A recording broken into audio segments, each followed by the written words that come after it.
Parfois, ce n'est pas ce qu'on vous a fait qui fait le plus mal, mais ce que vous continuez à vous infliger à vous-même après coup. La manière dont vous rejouez la scène dans votre tête, les mots que vous vous répétez en silence, la façon dont vous avez avalé la colère ou la culpabilité comme si cela faisait partie de votre quotidien. Et pourtant, vous continuez à marcher, parce que c'est ce que vous faites. Vous avancez, même avec la plaie encore ouverte.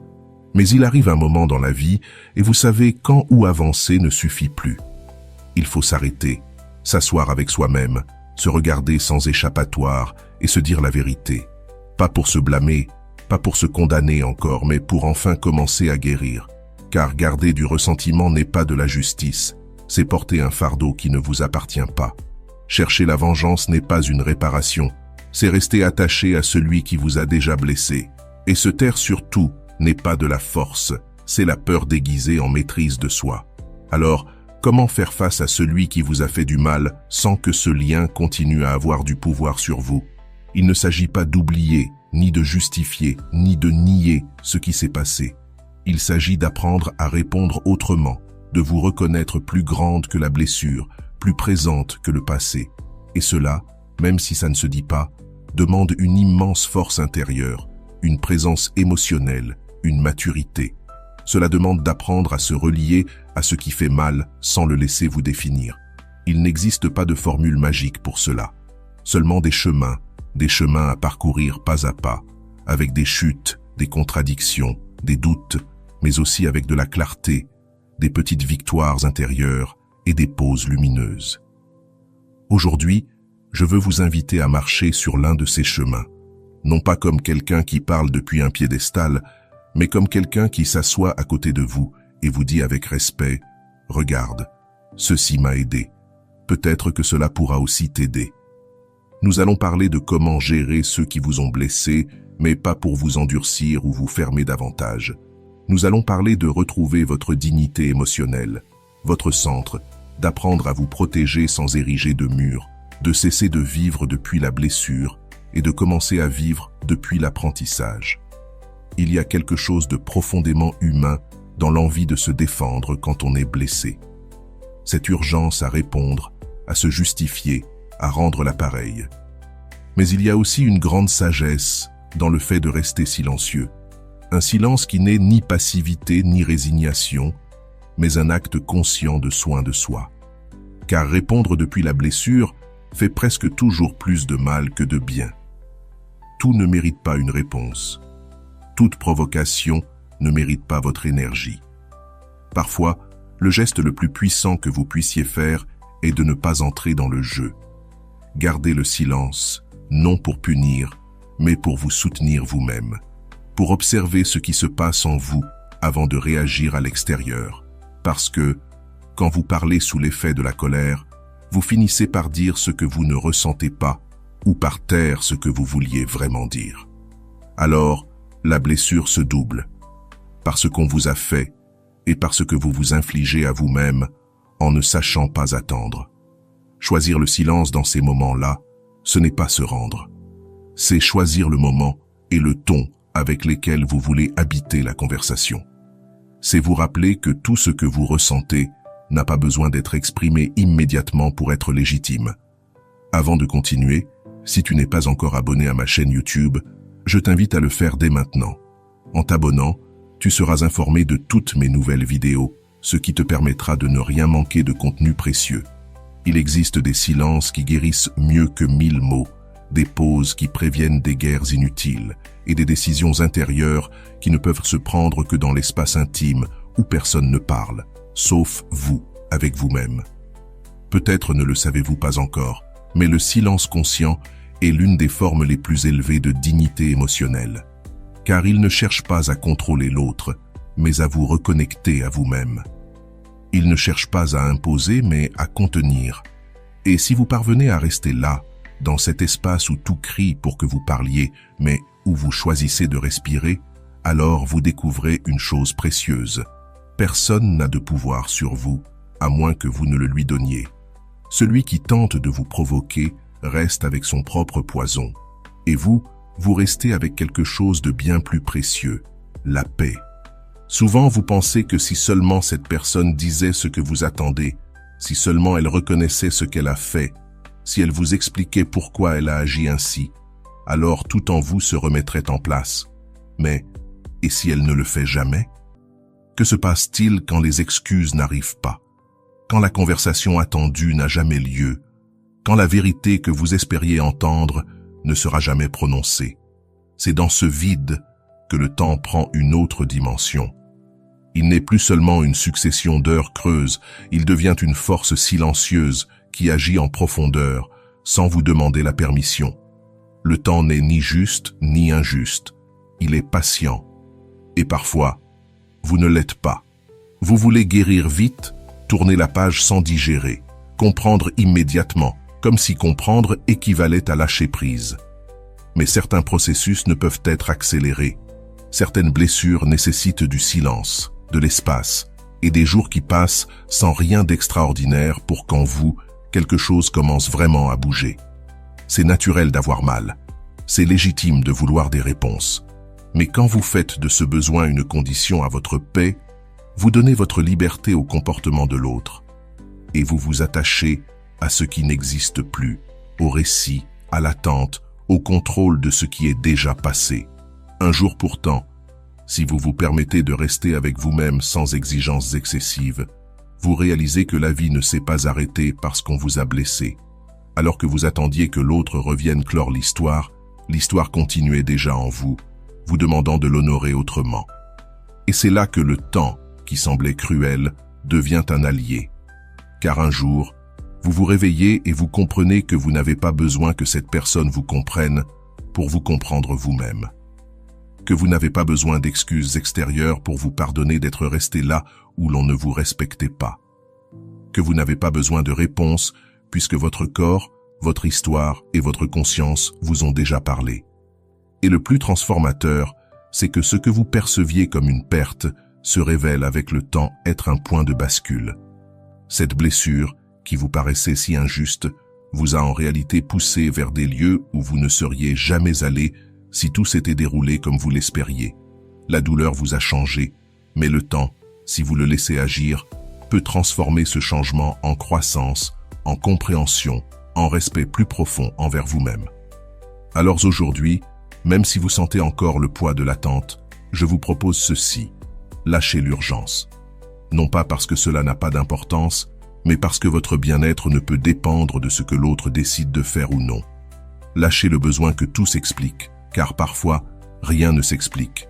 Et pourtant, vous pouvez être en paix. Laissez le temps agir. Parce que le temps n'efface pas, mais il transforme. Il ne répare pas, mais il donne de la perspective. Et souvent, c'est tout ce dont vous avez besoin pour retrouver la sérénité.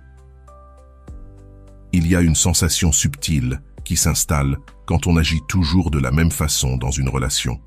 Céder, être disponible, répondre, se taire, s'adapter. Au début, cela ne fait pas mal. Au contraire, cela peut même donner une certaine tranquillité, comme si cette prévisibilité garantissait la stabilité. Mais avec le temps, quelque chose se brise à l'intérieur, parce que quand vous devenez prévisible émotionnellement, les autres finissent par considérer votre disponibilité non plus comme un choix, mais comme un acquis. Et cette petite distorsion change tout. Il ne s'agit pas de se retirer pour punir. Il s'agit de se demander si, dans cette routine affective, vous ne vous perdez pas vous-même.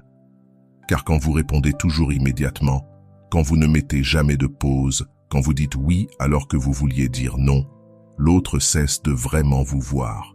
Pas nécessairement par mauvaise intention, mais parce que l'habitude tue l'émerveillement. Et sans émerveillement, il n'y a pas de vraie présence.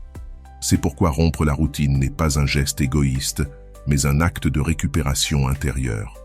Un mouvement subtil qui dit « me voici », mais d'une manière différente. Non pour manipuler, mais pour respirer autrement, pour retrouver une part de vous qui s'éteignait sans que vous ne le remarquiez. Vous faire attendre un peu. Ne pas être toujours disponible. Dire non quand c'est nécessaire. Ces limites paraissent risquées, et elles le sont, car elles impliquent un changement. Mais ce risque est nécessaire si vous voulez vivre vos relations d'une manière plus saine. Je ne parle pas de jouer à l'indifférente, ni de vous montrer dur. Je parle de prendre des décisions qui vous rendent le contrôle de votre énergie émotionnelle. De vous donner la chance d'observer comment l'autre réagit quand vous cessez d'être prévisible. Parce que c'est là, dans ce changement de rythme, que la vérité du lien apparaît. Qui se trouble? Qui s'éloigne? Qui commence enfin à vous apprécier?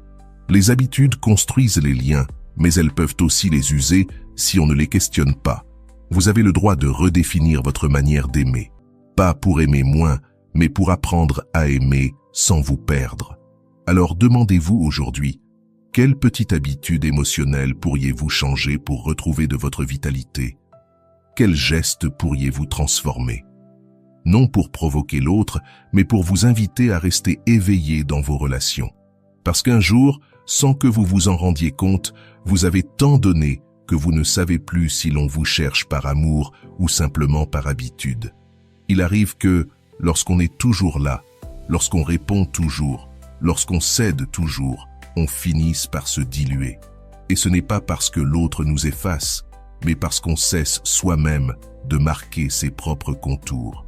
Alors quelque chose se brise, subtilement, invisiblement, mais réellement. Il ne s'agit pas de disparaître, mais de se demander combien d'accès est-ce que je donne? Et est-ce cohérent avec ce que je reçois? Parce que lorsque tu donnes tout sans mesure, lorsque tu t'offres sans pause, lorsque tu priorises même ceux qui ne prennent pas soin de toi, l'autre cesse de faire l'effort de te trouver. Il t'assume, il te présuppose, il te consomme. Et au fond, tu le sais. Tu le sens dans ton corps, dans cette fatigue inexplicable, dans cette colère retenue, dans cette tristesse silencieuse qui s'accumule comme une humidité cachée. Changer le jeu n'est pas punir, c'est se rappeler, se repositionner, pas depuis la rage, mais depuis la lucidité. Car tu ne peux pas continuer à offrir ta présence à quelqu'un qui ne sait pas la soutenir. Tu ne peux pas continuer à insister là où il n'y a pas de réciprocité. Et surtout, tu ne peux pas continuer à mesurer ta valeur par le fait qu'on te cherche ou non, mais par le respect que tu t'accordes, même quand personne ne vient te chercher. Parfois, la seule manière pour que quelqu'un te voie, c'est de ne pas être toujours là. C'est de créer un espace, une absence significative, un vide qui oblige l'autre à remarquer ce qu'il avait pris pour acquis.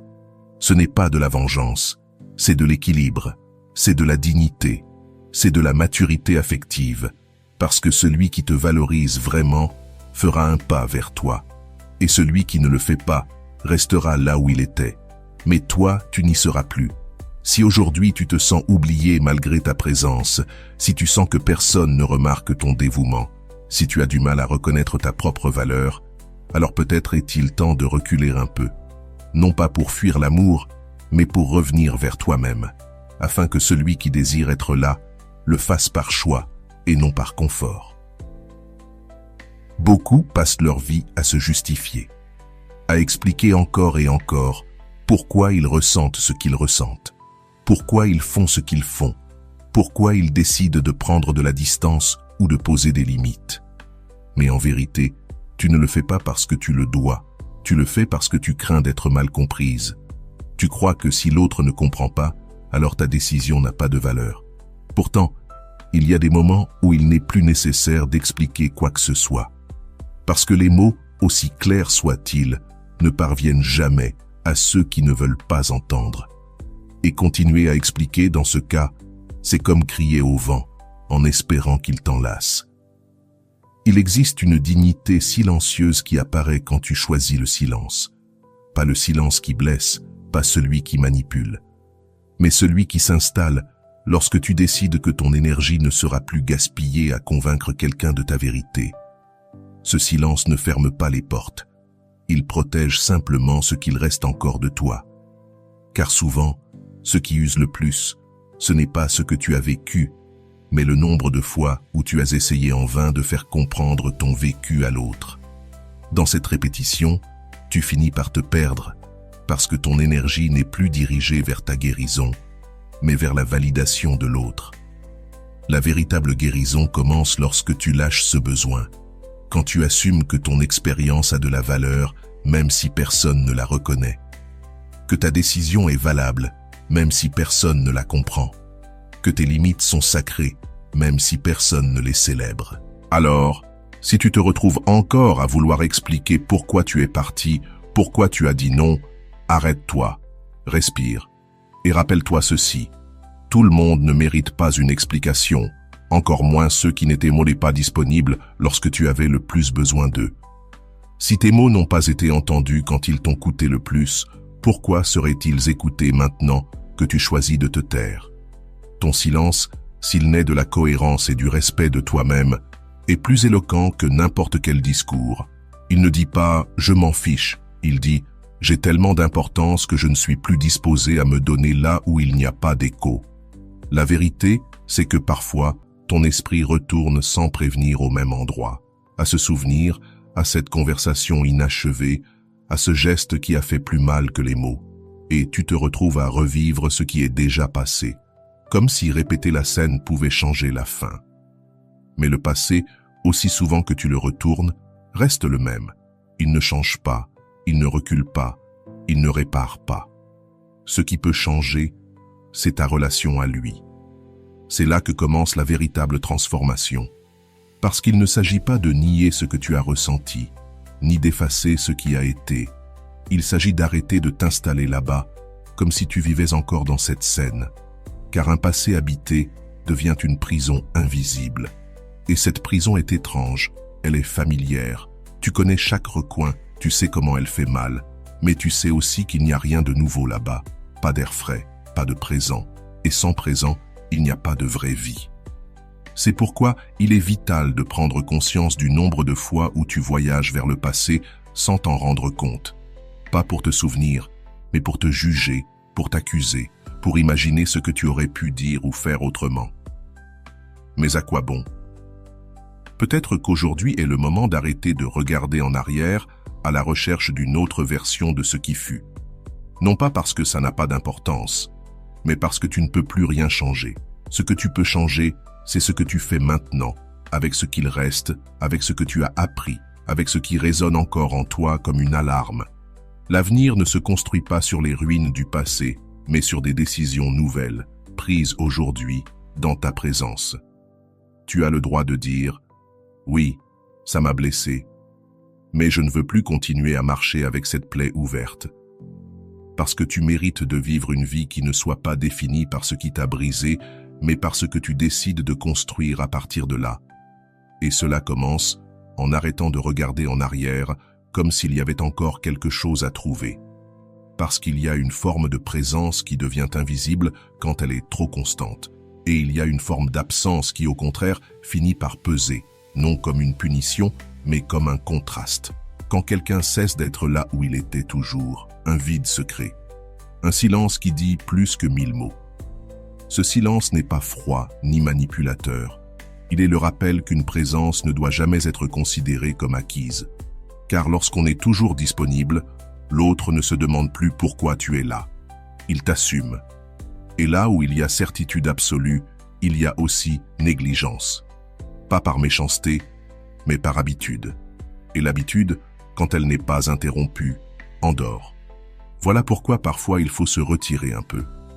Pas pour provoquer le manque, mais pour se donner de l'espace. Pour redevenir quelqu'un avec des limites, avec un rythme propre, avec du temps pour soi. Parce que si tu ne deviens pas inatteignable sur certains aspects, ta présence perd de sa valeur.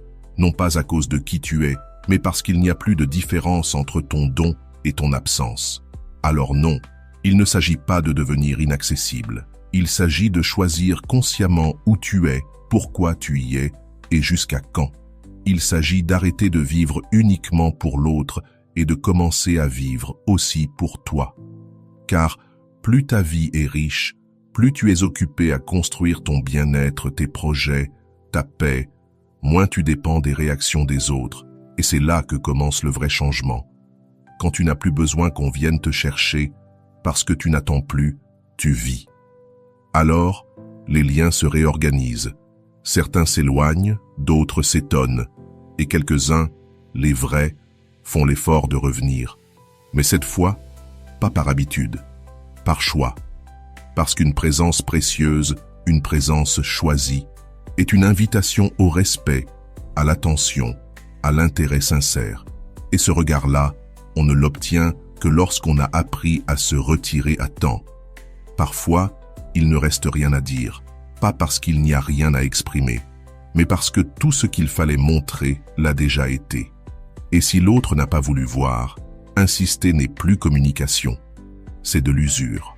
Et dans ces moments, la chose la plus aimante que tu puisses faire pour toi, c'est de t'éloigner.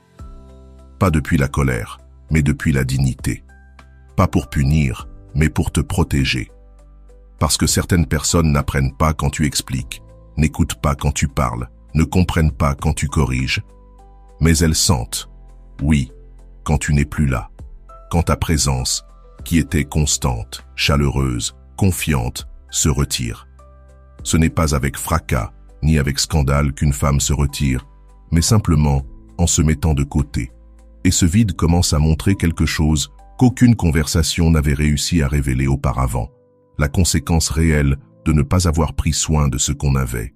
C'est difficile d'arriver à ce point, car tout en elle veut encore insister un peu, chercher une autre manière de dire les choses, donner une dernière chance.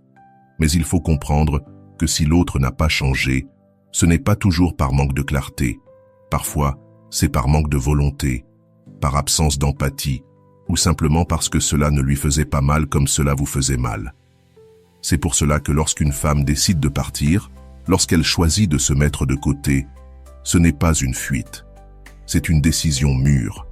C'est la reconnaissance qu'elle ne peut plus continuer à investir son énergie là où il n'y a pas d'écho. Elle se dit à elle-même: je ne peux pas obliger quelqu'un à me valoriser, mais je peux choisir de ne pas continuer à saigner là où je ne suis pas respecté. Ce geste, même silencieux, parle fort, parce que celui qui n'a pas compris votre douleur dans votre présence, parfois, doit ressentir votre absence pour commencer à voir autrement. Il n'y a pas de garantie qu'il le fasse, mais cela n'est plus de votre responsabilité. L'important, c'est que vous ne restiez pas dans un endroit qui ne vous convient plus, en espérant qu'un jour, comme par magie, tout change. S'éloigner peut être la leçon la plus profonde que vous laissez, non pas par orgueil, mais par respect de vous-même, parce qu'il arrive que l'autre n'ait plus d'autre choix que d'apprendre par votre absence ce qu'il n'a pas voulu apprendre pendant votre présence. L'une des grandes illusions de la douleur, c'est de vous faire croire que ce que vous ressentez aujourd'hui durera pour toujours. Que cette tristesse, cette déception, cette sensation de vide sont permanentes. Et lorsque vous entrez dans cet état, le monde se rétrécit, vous perdez la perspective. Il devient difficile d'imaginer un futur différent. Et pourtant, l'histoire de la vie montre qu'elle a une capacité surprenante de transformation. Ce qui aujourd'hui vous pèse peut demain devenir votre force. Aucune blessure travaillée en profondeur ne reste ouverte pour toujours. Bien sûr, ce n'est ni immédiat, ni facile, ni sans contradiction. Parfois, c'est même frustrant, car vous avez l'impression d'avancer de 2 pas et de reculer de 3. Mais cela aussi fait partie du processus. Guérir n'est pas une ligne droite, c'est un chemin qui monte et descend, qui parfois s'arrête, parfois s'accélère, et qui vous ramène toujours à vous-même d'une manière plus authentique. Car l'objectif n'est pas seulement de cesser de souffrir. Le véritable but est de revenir à une vie pleine de sens. C'est pouvoir regarder en arrière sans que la poitrine ne se serre. C'est se souvenir sans rester prisonnière. C'est parler de ce qui est arrivé sans que la voix tremble. Et pour cela, il faut plus que du temps. Il faut un travail intérieur, de l'honnêteté, de la patience et surtout du respect pour soi-même. Respecter son propre rythme, sa manière unique d'élaborer ses deuils, ses pertes et ses choix difficiles. Un jour, sans savoir exactement comment, quelque chose change. Non, ce n'est pas que vous cessez de ressentir, mais la douleur n'est plus la même. Elle ne prend plus autant de place. Elle ne détermine plus vos journées. Et à ce moment-là, vous réalisez que vous avez commencé à construire quelque chose de nouveau. Pas sur le déni, mais sur l'intégration. Sur la reconnaissance que cette blessure a fait partie de votre histoire, mais qu'elle n'est pas toute votre identité. La vie continue, non pas parce que le monde est indifférent, mais parce que vous aussi avez décidé de continuer. Vous avez décidé de ne pas rester au même endroit émotionnel. Vous avez choisi de miser sur quelque chose au-delà de la douleur. Et cette décision silencieuse, constante et mature commence à tout transformer. Il naît une force immense lorsque vous cessez d'attendre quelque chose de l'autre et que vous commencez à vous concentrer sur vous-même. Non comme une fuite, ni comme une défense, mais comme une façon de revenir à votre centre. Parce qu'après une déception ou une douleur, on se sent souvent désordonné à l'intérieur, déconnecté de ce qui faisait vibrer. Et inconsciemment, on continue à tourner autour du souvenir, du manque, de ce qui n'a pas été. Mais vient un moment où quelque chose en vous dit « assez ». Pas avec colère, pas avec drame, mais avec une nouvelle clarté, avec une paix que vous n'aviez jamais connue. Alors, au lieu d'attendre que l'autre remarque votre absence, vous commencez à prendre soin de votre présence. Vous vous demandez « comment vais-je avec moi-même ? Comment est-ce que je me parle ? Quelles choses me font du bien ? Quel lieu, quelle personne me redonne de la joie, sans condition ?» Et là, quelque chose de puissant se produit. Vous devenez un peu inatteignable, non pas parce que vous vous enfermez, mais parce que vous cessez d'être disponible pour ce qui ne vous nourrit plus. Votre énergie devient plus sélective, votre temps plus conscient, vos dons plus précieux.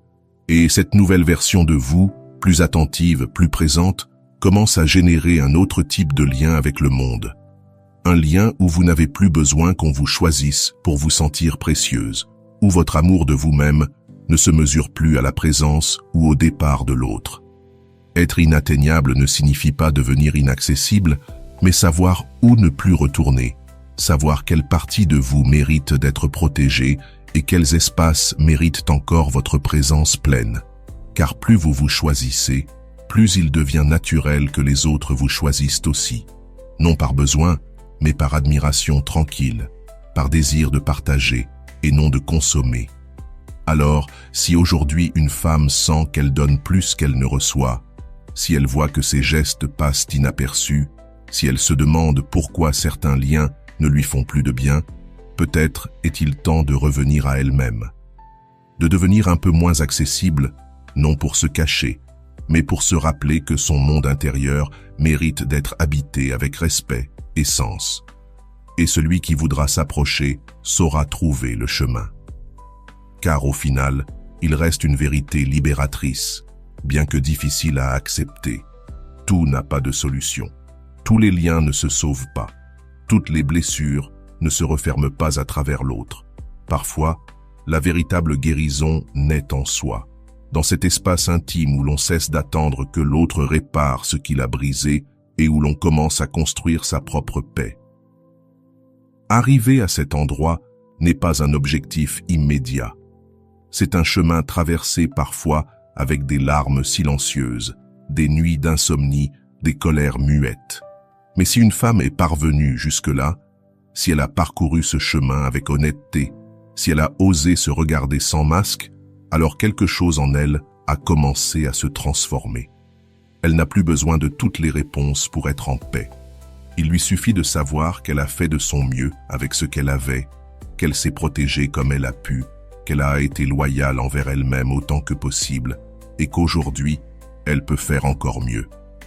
Aucune blessure n'est définitive si elle choisit de ne pas en faire son seul refuge. Aucune perte n'est totale tant qu'elle garde la capacité de se reconstruire. Aucun lien, aussi douloureux soit-il, ne définit entièrement qui elle est, si elle décide de se rappeler depuis un autre lieu, depuis la force qu'elle a trouvée dans sa chute, depuis la clarté née du silence, depuis le courage qu'elle a eu de se tenir debout, même quand personne d'autre ne l'a fait. Alors, si ces mots touchent le cœur d'une femme, qu'elle ne se presse pas de fermer ses blessures, qu'elle reste avec elle-même, dans le silence, dans la présence, dans une respiration profonde qui n'exige rien, mais accompagne, et qu'elle se demande doucement, sans urgence, quelle partie de moi est prête à lâcher prise? Quelle partie de moi veut commencer à vivre depuis un nouveau lieu? La réponse, si elle vient, viendra comme un souffle tranquille, non comme un cri, mais comme un murmure intérieur qui dit « C'est bon, tu as compris, tu peux avancer, pas comme avant, mieux ». Et voilà, j'espère que vous avez trouvé beaucoup de valeur dans cette vidéo. Merci d'être resté jusqu'à la fin de cette vidéo. J'adore quand vous faites ça. Si vous voulez une autre vidéo sur ce sujet, écrivez en commentaire, j'en veux encore plus. J'espère vous revoir dans une autre vidéo. Merci pour ton temps, prends soin de toi et à bientôt.